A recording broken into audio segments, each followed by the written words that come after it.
आप सभी लोगों को सादर प्रणाम। कुछ घटनाएं दुनिया में ऐसी घटती हैं जो इंसानी मन को बहुत पीड़ा देती है, अगर वो इंसान है तो।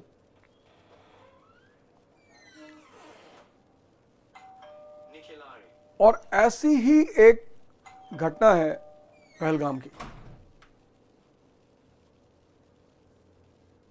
पूरा देश स्तब्ध है, पूरा देश निशब्द है, पूरी दुनिया, मतलब यात्री आपके घर आया हुआ मेहमान,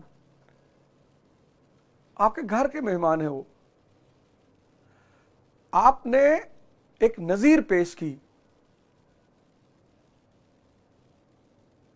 कश्मीर पिछले 1-2 सालों से, हालांकि इस घटना के पीछे कई सारे हाथ होने की आशंका है। 3.25 करोड़ टूरिस्ट पिछले साल कश्मीर पहुंचे। 3.25 करोड़।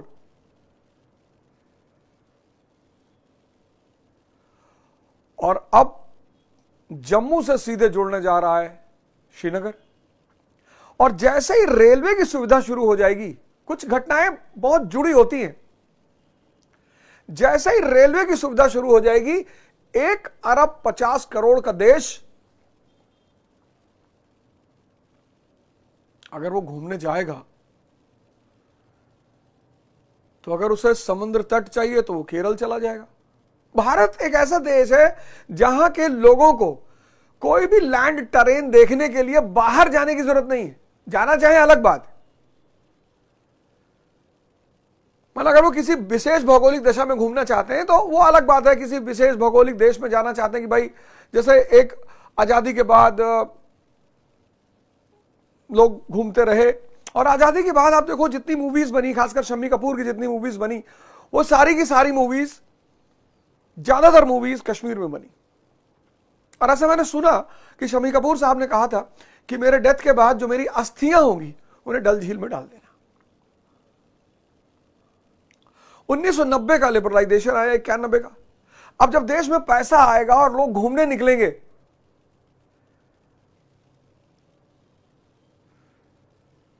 तो अगर स्विट्जरलैंड और कश्मीर में से चुनना हो तो आम तौर पर भारत का आदमी कश्मीर चुनेगा, क्योंकि एक तो अपना देश, ऊपर से इतना सस्ता, अपनी भाषा, अपने लोग। कश्मीर के ये जो अस्थिरता है, इसको मैं कई नजरों से देखता हूं। आज मैं पूरी कहानी आपको सुनाना शुरू करूंगा। अगले 3-4 एपिसोड में मैं एक पूरी कहानी आपको कश्मीर की सुनाऊंगा। लेकिन कश्मीर की घटनाएं तभी घटती हैं जब कश्मीर के लोगों की जब आर्थिक स्थिति अच्छी होने लगती है। मैंने इस बात को गौर किया है कि जैसे ही कश्मीर के लोगों की आर्थिक स्थिति अच्छी होने लगती है, टूरिज्म बढ़ता है, वैसे ही कोई ना कोई घटना घट जाती है। मैंने कहा ना, पिछले साल 3.25 करोड़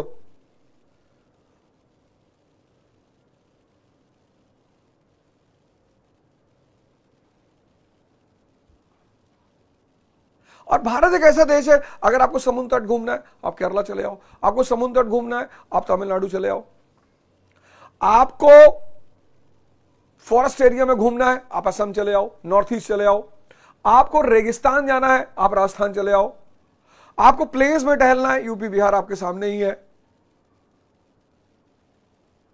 क्या नहीं है इस देश में?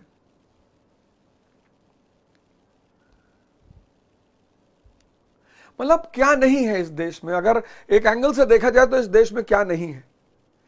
लेकिन आखिर यह कश्मीर का मुद्दा क्या है? मैं पूरी कहानी शुरू से आज आपको सुनाऊंगा कि आखिर ये कश्मीर का मुद्दा क्या है, क्यों पैदा हुआ, कैसे शुरू हुई ये कहानी, और फिर रिसेंटली ये पहलगाम में जो भारतीयों के साथ हुआ उस पर किसका इंटरेस्ट हो सकता है। पाकिस्तान को मारना बहुत बड़ी बात नहीं है। जहां तक मैं इंडियन आर्मी की ताकत को समझता हूं, तो पाकिस्तान क्या, उसके लिए चाइना कोई बहुत बड़ी बात नहीं है, क्योंकि लड़ाई जज्बों की होती है। जहां तक मुझे इंडियन आर्मी की ताकत पता है और इंडियन आर्मी के जवानों की ताकत पता है, IPKF, Indian peace keeping force पूरी दुनिया की रक्षा करती है, तो हमारे जवान, हमारी आर्मी किसी से टक्कर लेने में कभी पीछे नहीं हट सकती, सवाल ही नहीं उठता। लेकिन एक कहावत है, यह भी हो सकता है कि कोई थर्ड पार्टी कहीं बैठा हुआ, कोई तीसरा आदमी, जिसको भारत की बर्बादी से फायदा हो रहा हो। पाकिस्तान मतलब नंगा। अब एक नंगा आदमी चौराहे पे नाच रहा है, क्या फटेगा? कहावत ही है अपने आप, नंगा नाचे फाटेगा, अपने यहां कहावत ही है। भैया आप स्लम एरिया में कूदोगे लूटने के लिए, झोपड़पट्टी में आप कूद गए डाका डालने के लिए, पता लगा आप ही का मोबाइल और पर्स और घड़ी छिन गई। इंडियन आर्मी के लिए पाकिस्तान कुछ भी नहीं है, कुछ भी नहीं। मतलब भारत की सेना के लिए पाकिस्तान कुछ भी नहीं है।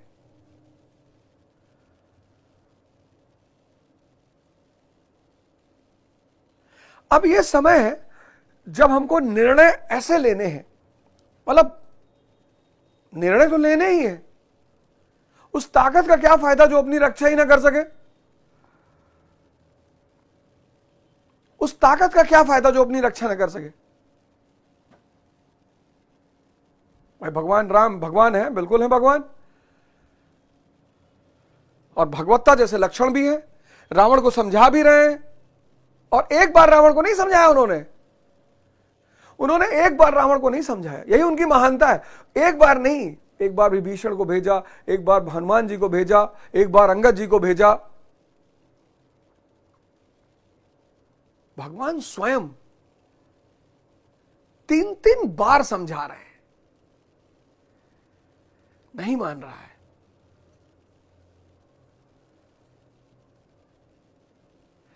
अब नहीं मान रहा है तब तो जाना ही पड़ेगा।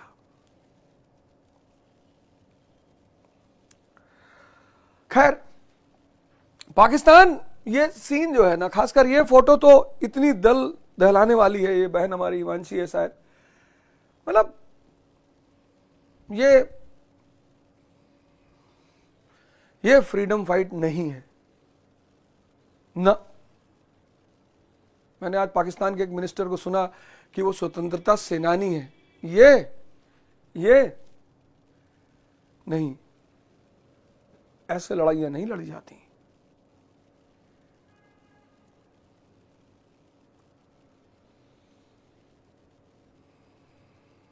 बिल्कुल नहीं। खैर, आज मैं आपको ये जो कश्मीर समस्या है, पुंछ से शुरू करूंगा। पुंछ विद्रोह 1947 और आज पहलगाम तक लेकर आपको आऊंगा 2025। यह कश्मीर का नक्शा है। यह गिलगिट बल्तिस्तान का एरिया है जिसको हम पीओके कहते हैं, और यह एरिया पाकिस्तान के कब्जे में है। इसको हम पीओके कहते हैं, गिलगिट बल्तिस्तान का एरिया। यह पाकिस्तान के कब्जे में है और इसको हम पीओके कहते हैं। यह जम्मू एंड कश्मीर, लद्दाख, यह पूरा अस्काई चीन का कुछ पार्ट चाइना के कब्जे में है, और यह गिलगिट बल्तिस्तान, अस्काई चीन, सियाचिन हमारे पास है। और यह पूरा टेरिटरी, ये आप देखो, यह पूरी टेरिटरी हमारी टेरिटरी है। सियाचिन, लद्दाख, जम्मू एंड कश्मीर। अस्काई चीन वो चाइना के कब्जे में है और गिलगिट बल्तिस्तान पाकिस्तान के कब्जे में है। अब ऐसा कैसे हुआ? तो सबसे पहले, लड़ाई जब भी होती है हिस्ट्री में, हिस्ट्री मतलब ज्यादातर युद्ध का वर्णन, ज्यादातर इतिहास का शिक्षक युद्ध के विरोध में नहीं बोल सकता। युद्ध, war is the destiny of this earth and human life. युद्ध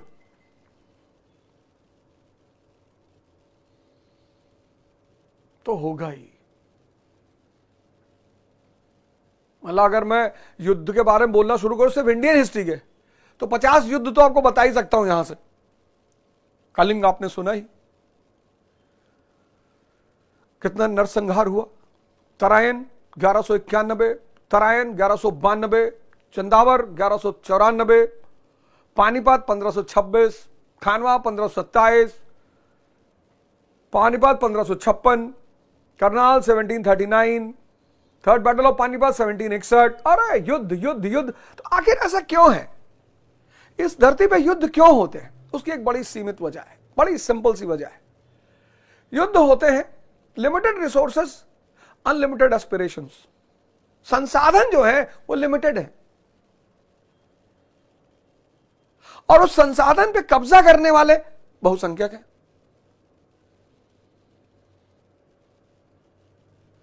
आज हमारे देश की पॉपुलेशन है 1 अरब 50 करोड़ अप्रोक्सीमेटली, और बुद्ध के काल में हमारी जनसंख्या थी 2 करोड़।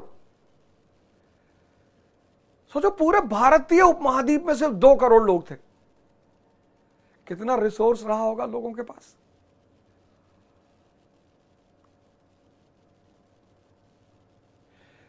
अनिवार्य है युद्ध। इसलिए मैं हमेशा क्लास में कहता हूं, चूंकि हिस्ट्री का विद्यार्थी हूं, और सिर्फ युद्ध पढ़े, तो अगर जीवन में सिर्फ युद्ध चलेगा। आज देखो आप, हमारे कितने भाई बहन बच्चे डिप्रेशन का शिकार हैं।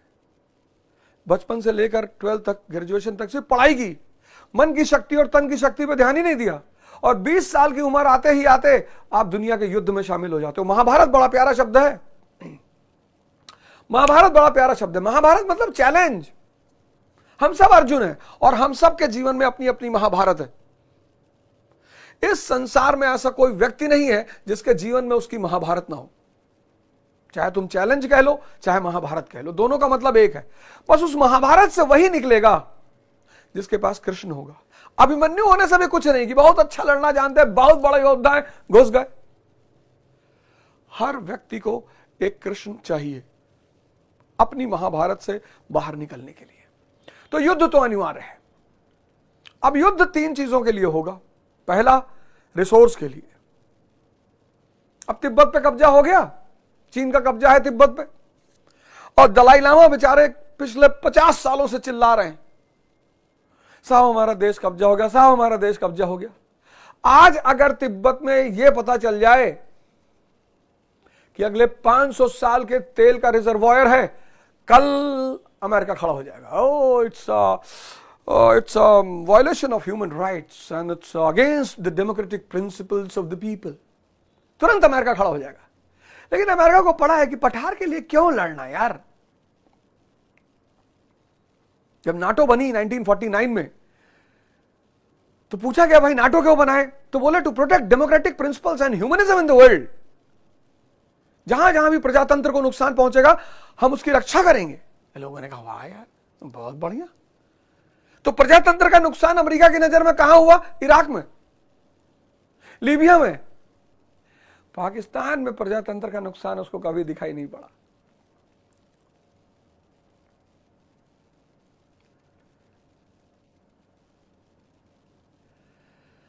अब कश्मीर की अगर आप लोकेशन देखो, ये देखो कश्मीर, अगर आप कश्मीर की लोकेशन देखो, इसकी लोकेशन बहुत कीमती है। ये देखो,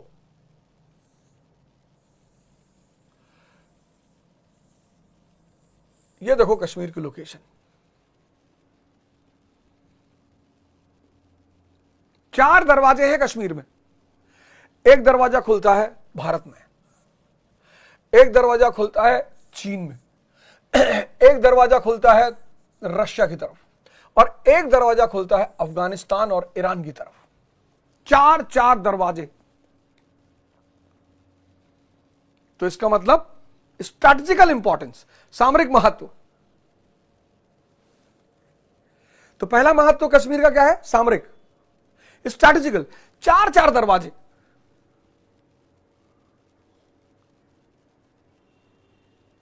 एक दरवाजा नहीं, 4। एक दरवाजा भारत, एक दरवाजा चीन, एक दरवाजा रशिया, एक दरवाजा अफगानिस्तान और ईरान। और ये जो रास्ता है ये बड़ा पुराना इंपॉर्टेंट रास्ता है, इसको हम सिल्क रूट कहते हैं। आदिकाल से चीन से सिल्क रूट निकलता था और ये फिर पश्चिम एशिया होते होते यूरोप, और बहुत बड़ा व्यापारिक मार्ग, बहुत बड़ा व्यापारिक मार्ग। श्रीनगर, लक्ष्मी का नगर। श्री कौन है? माता लक्ष्मी। श्रीनगर लक्ष्मी का नगर।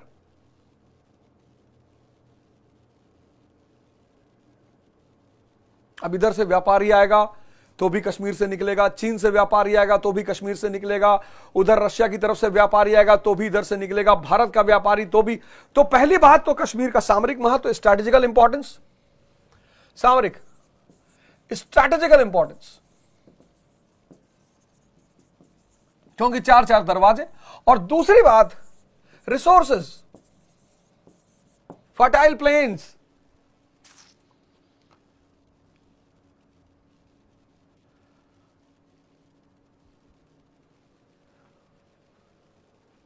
Fertile planes, handicraft industry. Kashmir कोई जाएगा बिना शॉल लिए आएगा ही नहीं। केसर, ड्राई फ्रूट्स।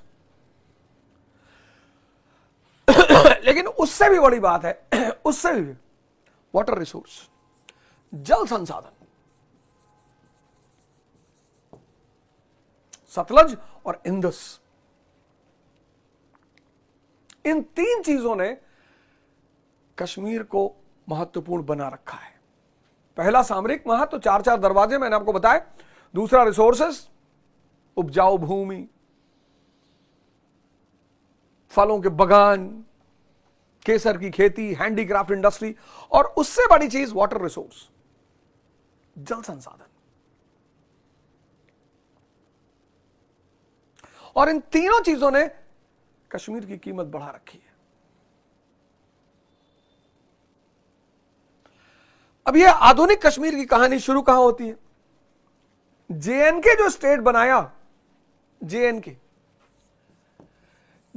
जिसको आज आप स्टेट कहते हो, जम्मू कश्मीर, ये जम्मू के डोगरा राजपूत, बड़े युद्ध कुशल राजपूत, इनका भय आज भी है पूरे कश्मीर में। कई सारे तो मेरे मित्र हैं डोगराज, बड़े सारे, इनका शौक है आर्मी में जाना।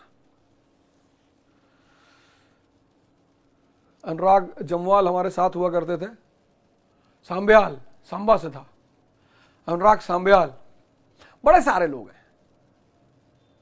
मतलब मैं जितने डोगरा लोगों से मिला हूं, उनका सब का शौक, लंबे लंबे चौड़े चौड़े, और सबसे बड़ा पैशन आर्मी।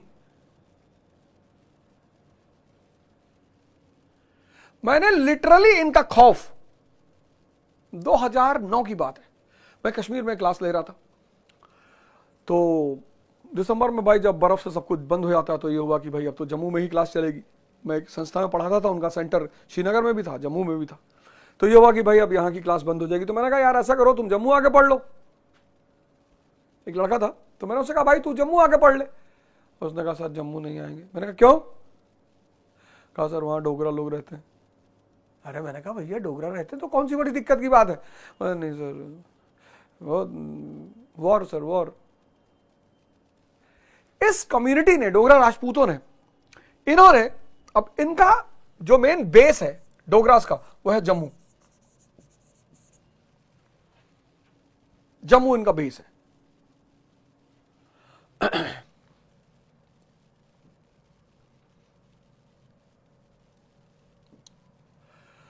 जेएनके, डोगरा राजपूतों ने इस स्टेट को बनाया 19th सेंचुरी के मध्य में, 19वीं शताब्दी, 19th सेंचुरी में इस स्टेट को क्रिएट किया डोगराओं ने। बड़ी शक्तिशाली कम्युनिटी, युद्ध पैशन, आर्मी में जाना एकमात्र लक्ष्य। तो जम्मू इनका बेस। लाहौर की संधि हुई 1846 में, 1846, ट्रीटी ऑफ लाहौर, लाहौर की संधि पंजाब और ईस्ट इंडिया कंपनी के बीच में हुई।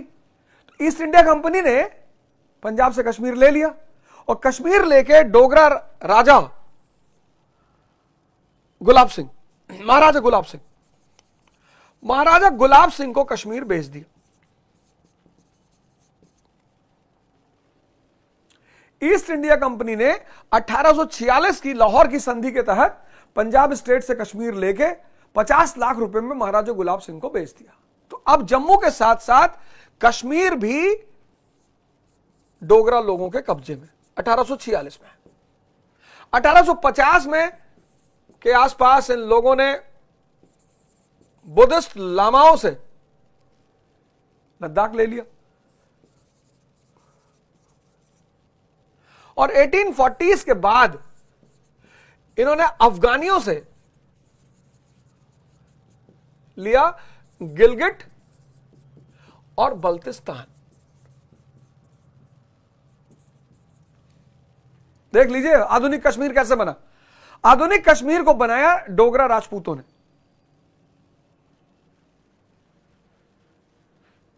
इनका बेस, इनका स्थल कहां है? ये जम्मू के हैं, जम्मू इनका बेस है। 1846 में कश्मीर ले लिया, खरीद लिया महाराजा गुलाब सिंह ने। किससे खरीदा? ईस्ट इंडिया कंपनी से। और 1850 में लामाओं से लद्दाख ले लिया और 1840 के बाद गिलगिट बल्तिस्तान ले लिया अफगानियों से। अब ये 4 प्रांत मिलकर आज है आधुनिक कश्मीर। जम्मू, लद्दाख, कश्मीर, गिलगिट और बल्तिस्तान, ये 4 प्रांत मिलकर बना J&K। किसने बनाया? डोगराओं ने। कब बनाया? 2nd half of 19th century। 2nd half of 19th century, 19वीं शताब्दी के उत्तरार्ध में। आशा करता हूं यह बात आपको समझ में आ गई होगी कि आधुनिक कश्मीर राज्य बना कैसे। पूरी चर्चा करेंगे 1947 के पुंछ से लेकर पहलगाम 2025, सारी बात बताएंगे आपको। बड़ी अच्छी कहानी है। उसके पहले मैंने आपको दे ही दिया कि युद्ध, इस संसार में युद्ध से बचने कोई रास्ता ही नहीं।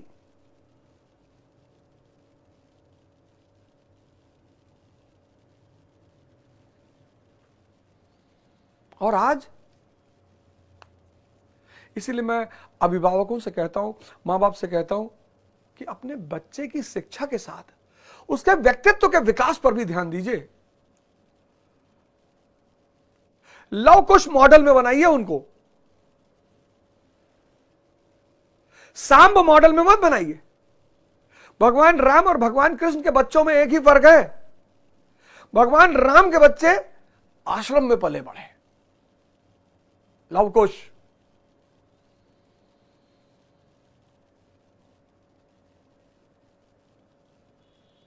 आश्रम में, और आश्रम में पले बढ़े तो इतने ताकतवर हुए कि हनुमान जी को बांध दिया, भरत जी को बांध दिया, लक्ष्मण जी को बांध दिया।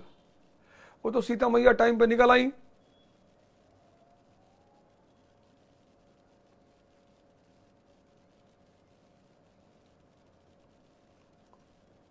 लेकिन सांब, भगवान कृष्ण बहुत परेशान रहे सांब से।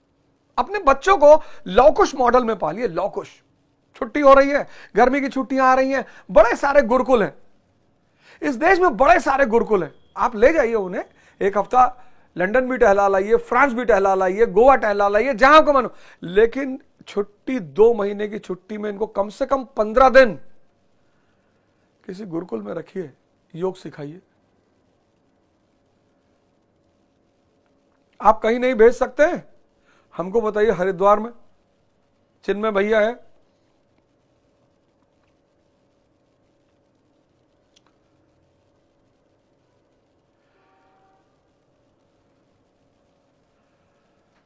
वो शांति कुंज का जो विश्वविद्यालय है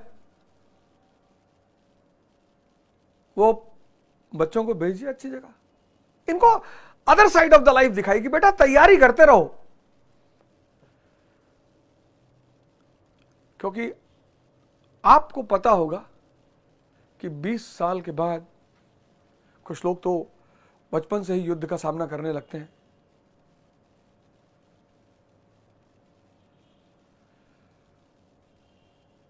कुछ लोग तो बचपन से ही युद्ध का सामना करने लगते हैं, भगवान कृष्ण। कुछ लोग ज्यादा होनहार होते हैं तो भगवान उनसे कहता है कि जा भाई तू बचपन से ही देख। मैंने देखा मेरे साथ मेरे जितने मित्र थे, और जितने भी मित्र मेरे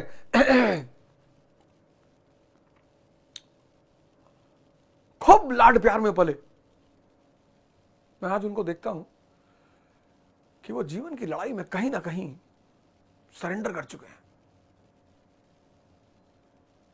कहते भैया अब ना हो पाएगा।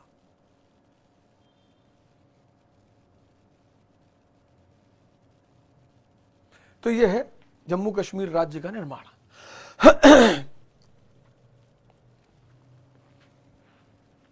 अब इस कहानी को मैंने 4 फेज में बांटा है। फर्स्ट फेज, जो आज जम्मू कश्मीर की समस्या, उसको मैंने 4 फेज में बांटा है। पहला फेज, पहले फेज में 3 चरण है, 1931, 1938 और 1947।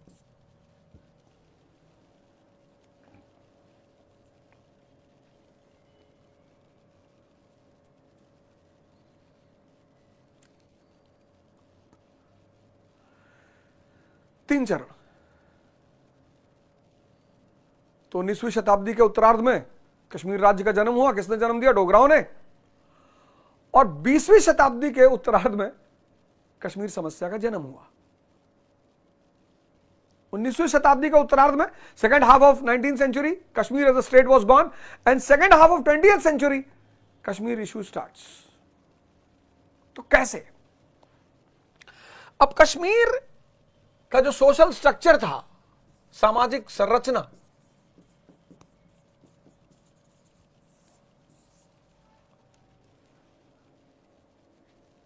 यहां का राजा हिंदू, डोगराज, यहां का राजशाही बहुसंख्यक हिंदू, शाही वर्ग। जो शाही वर्ग था यहां का, एरिस्टोक्रेसी जिसको मैं बोलता हूं, आप भी बोलते हो, यहां का जो एरिस्टोक्रेसी का तबका था वो मेजॉरिटी हिंदू।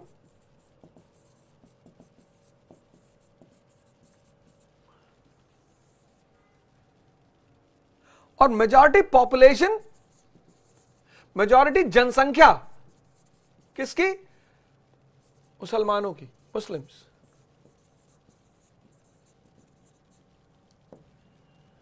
मेनली मजदूर, मेनली। अब जनसंख्या किसकी ज्यादा? मुसलमानों की।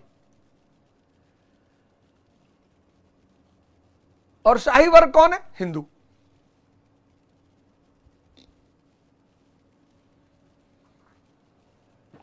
तो एक साइकोलॉजिकल टेंशन तो मजदूर और राजा वर्ग में होती ही है।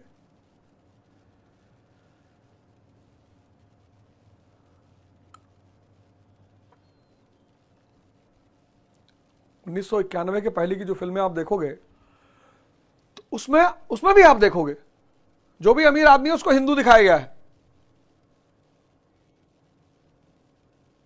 तो एक सामाजिक तनाव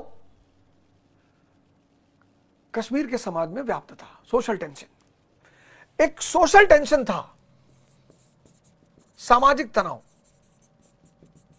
क्योंकि भाई जो मजदूर होगा उसका शोषण तो होगा ही। इसी परिस्थिति में एक व्यक्ति उभरता है कश्मीर में, शेख अब्दुल्ला। शेख अब्दुल्ला ये बारामूला के एक शॉल मर्चेंट के बेटे, शेख अब्दुल्ला, बारामूला के एक शॉल मर्चेंट के बेटे। और इन्होंने अपनी पढ़ाई की अलीगढ़ मुस्लिम यूनिवर्सिटी में, एएमयू में। लंबे चौड़े अच्छे वक्ता आज उनके बेटे, उनके पोते, इनके बेटे फारूक अब्दुल्ला और फारूक अब्दुल्ला के बेटे उमर अब्दुल्ला। वो आज उमर अब्दुल्ला जी सीएम है वहां के कश्मीर के। तो एक सरल व्यापारी के सामान्य परिवार के शेख अब्दुल्ला, पढ़ाई की एएमयू में, वोल्टायर को पढ़ा, रूसो को पढ़ा, मॉन्टेस्क्यूज को पढ़ा, कार्ल मार्क्स को पढ़ा। और ज्यादा पढ़ लेने से जिंदगी में दिक्कत तो होती है, ये मेरा व्यक्तिगत अनुभव है। ज्यादा पढ़ लेने से दिक्कत होती है। अब ये जो एएमयू से लौट कर कश्मीर पहुंचे शेख अब्दुल्ला साहब, इतनी पढ़ाई लिखाई करके पहुंचे, तो वहां की प्रशासन और राजनीति में अपनी जगह नहीं बना पाए।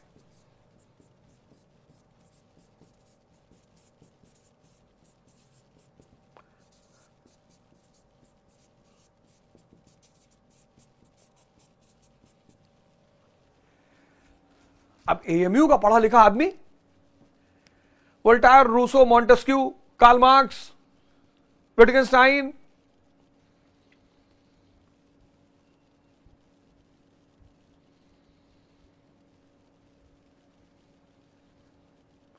कश्मीर जब वापस आए एएमयू से तो पता चला कि साहब ना तो वहां की राजनीति में कोई जगह मिला, ना वहां की प्रशासन में। अब काबिलियत जिस व्यक्ति के अंदर है, काबिलियत, वो जो भी चाटुकारिता कर रहा है वो महान है। आज के युग में तो भाई साहब चाटुकारिता का तो इतना बोलबाला है, हमेशा से रहा है, आज थोड़ा ज्यादा है, लेकिन चाटुकारिता का बड़ा बोलबाला है।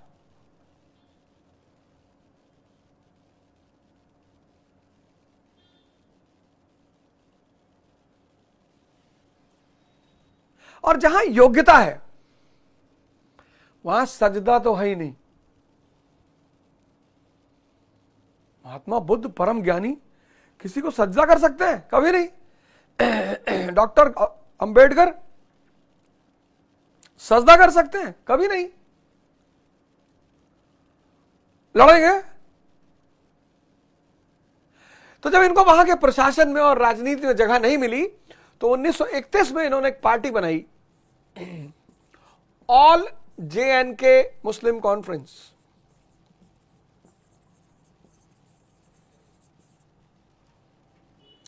ऑल JNK मुस्लिम कॉन्फ्रेंस, मुस्लिम मुस्लिम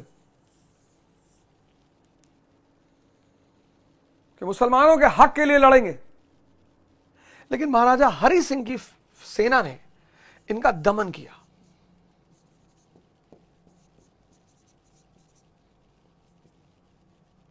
सेना द्वारा दमन। तो कहते हैं आदमी जब मार खाता है तो जागता है। Beating leads to awakening. आजकल के बच्चे तो खा ही नहीं पा रहे मार। पहले टीचर यहां मारते थे, यहां पे ये सब एक्यूप्रेशर के पॉइंट है, खुल जाते थे। आप गौर करो, ऐसे कहता था मास्टर, हाथ फैलाओ हाथ फैलाओ, और मैं ऐसे करते कहता और मारेगा, हाथ फैलाओ हाथ फैलाओ हाथ फैलाओ, और यही मारता। यहां कान पे आंख पे इस तरह नहीं मारते थे टीचर। कान पे मार दिया पर्दा फट गया, आंख पे मार दिया रोशनी चला गई, इस तरह कोई टीचर नहीं मारता था। यहां या तो मुर्गा बना दिया।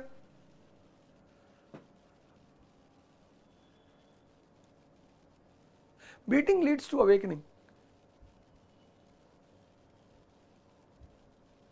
हमारे महाराज जी हैं सक्तेशगढ़ में, अड़गानंद महाराज, तो लाठी से मारते थे।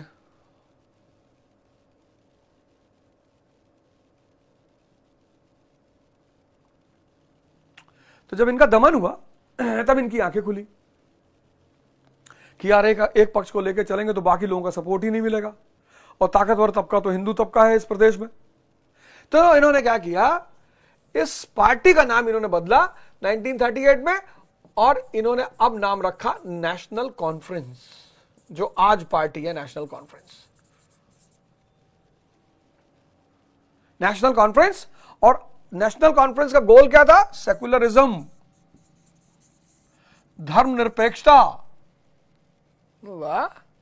दूसरा, universal adult franchise, universal adult franchise.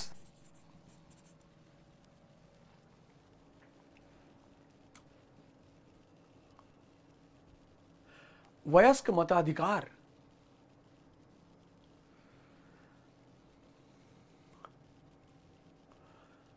अब पार्टी का दायरा बड़ा हो गया।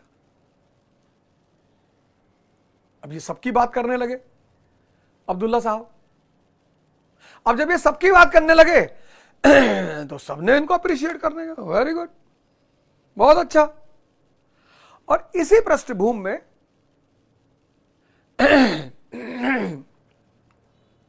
जवाहरलाल नेहरू और महात्मा गांधी जी को लगा कि बस अब ये आदमी दोस्त बनाने लायक है क्योंकि इसकी विचारधारा अब हमारी विचारधारा है। तो यहीं पे शेख अब्दुल्ला को भारत के राष्ट्रवादियों का भी समर्थन मिल गया, महात्मा गांधी और जवाहरलाल नेहरू। तो जब यह देश आजाद हुआ, जब 1947 में भारत को आजादी मिली, 1947 में जब भारत को आजादी मिली तो कश्मीर के 4 दावेदार, पहला कांग्रेस,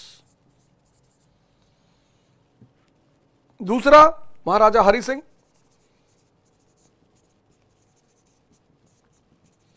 तीसरा शेख अब्दुल्ला,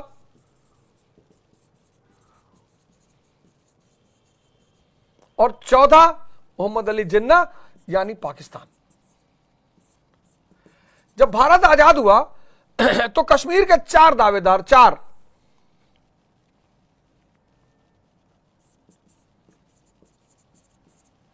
जब इस देश को स्वतंत्रता मिली तो कश्मीर के 4 दावेदार, कांग्रेस कि भारत का अंग है, महाराजा हरि सिंह ने कहा हमें आजादी चाहिए, माउंटबेटन ने कहा आजादी तो ऑप्शन ही नहीं है, या पाकिस्तान या इंडिया, दोनों डोमिनियन में से कहीं जाना है, आजादी तो ऑप्शन नहीं है।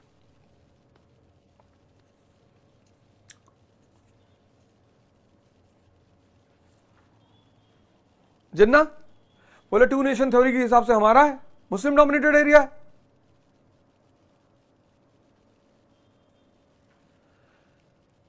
ये आदमी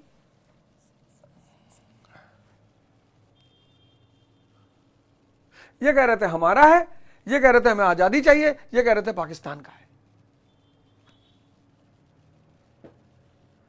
और यहीं पर अगस्त 1947 में महाराजा हरि सिंह ने एक समझौता किया, स्टैंड स्टिल एग्रीमेंट। अगस्त 1947 में महाराजा हरि सिंह ने एक समझौता किया, इस समझौते का नाम था stand still agreement.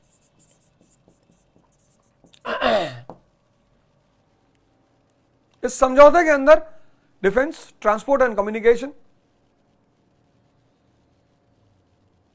Foreign affairs, दोनों डोमिनियन देखेंगे।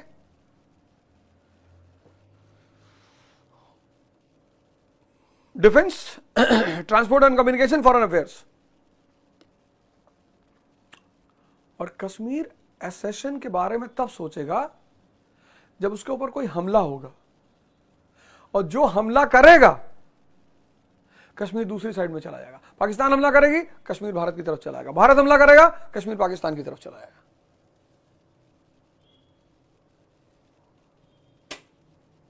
कहीं जाइएगा मत।